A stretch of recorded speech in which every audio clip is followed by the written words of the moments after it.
So let's see, we're at 180 degrees, 20 PSI. Everything looks good so far.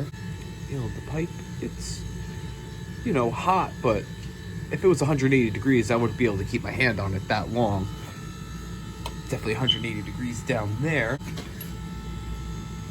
Warm, cooler, a lot cooler, a lot cooler.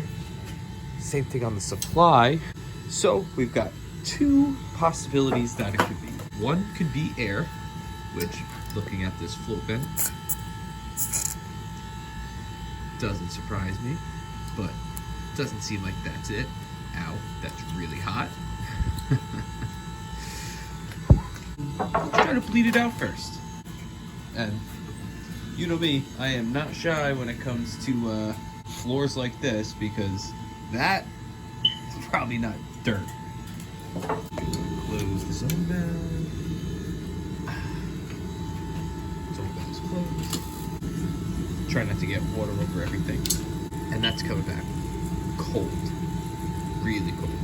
Well, not cold, but cool, I should say. I'm gonna run back to the truck really fast, get a float vent. We're gonna put a new float vent on because I believe we've got air in our line.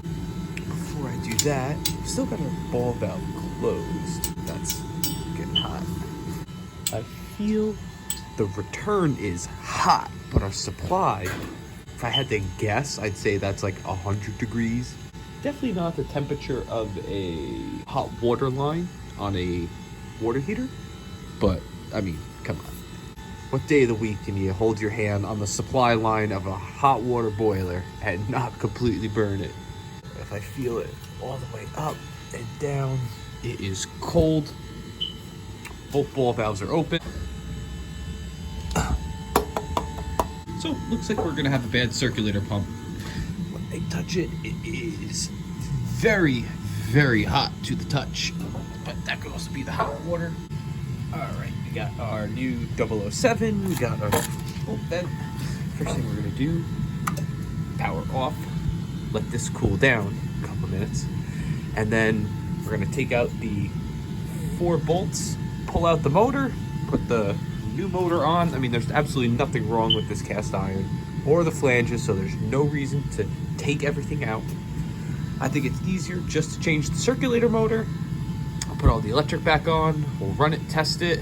While we drain it out, we'll swap out the float vent and call it a day.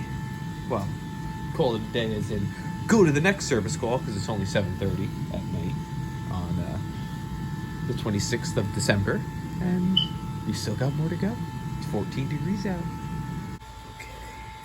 Valve closed. Valve closed. Where's the feed valve? Closed. Well, that's a great sign. And we're gonna drain it out. You know what? I'm gonna connect the hose because I don't feel like getting steam in my face. It's almost like this one's mounted on here permanently. Okay, let's get this by hand in case any water starts to pour out.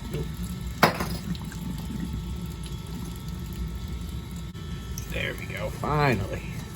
A little bit tighter. Yeah, there we go. Okay, that's good. Right there. Pop these 4 bolts off. All right. Moment of truth. Switch.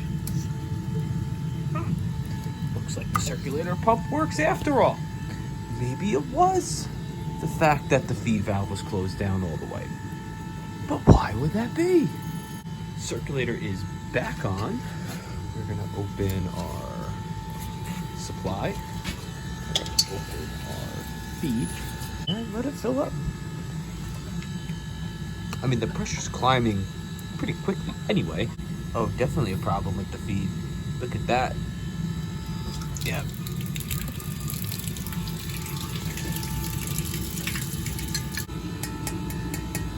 Definitely got to swap that out really fast. Let's see if we got one in the truck. Well, this is gonna be interesting. Scale of 1 to 10 on the funness scale. It's gonna get a hard one. So far, no leaks back here. Ha ha ha, beautiful. I love it when a plan comes together. All right, now just gotta purge it out and then let it run and then try to figure out what happened. Maybe, you know, it's just low on pressure. I want to go home. All right, time to bleed it out.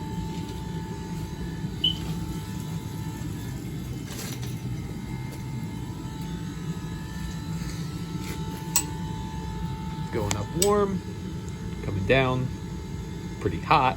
So once this comes back cool, we'll open her up and let it fly. Maybe we'll speed the process up a little bit. That's better.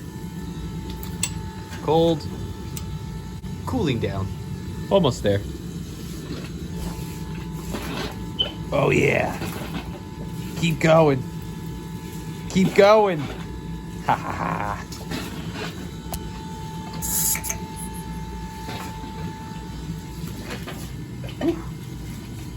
That's a lot of air.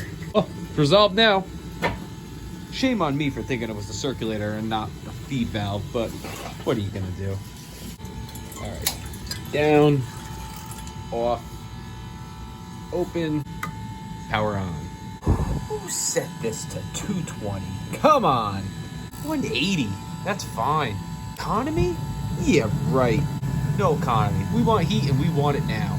Oh, look how cold that is. But why is that pressure so high? What? Okay, at this very moment, kind of panicking a little bit with the realization that I might have to go through and replace the feed valve all over again. This has to be messed up. Oh, I guess I didn't flip it down all the way. Whoops. Ha. Yeah, that was my bad. We ain't moving now. Moving on the temperature. That's what I like to see. So, I'm just gonna sit back and wait a couple minutes and then get out of here. And the final moment of truth. Hot. Hot. Hot. If I really wanted to, I could follow this pipe all the way over to here to this natural disaster, but I think we're gonna leave it. Coming back, we got warm, warm, and warm. I'm really confident that that was it. We're good to go, and I still have more service calls, so I can't hang around forever. You know what? I had one more thought before I leave. I think the super jumped this out. I want to disconnect it, reconnect our white wires just to make sure that the thermostat works and I didn't do all this for nothing. I'm gonna put the other wire nut back on too. That would probably be a smart idea. Yep, still works. And we're getting hotter. We're getting hotter. We're getting hotter. We're getting hotter. Yep, circulating beautifully. As usual, couldn't thank you guys enough for watching this troubleshooting video. This is Roy from the Apprentice Survival Guide, and I will catch you in the next.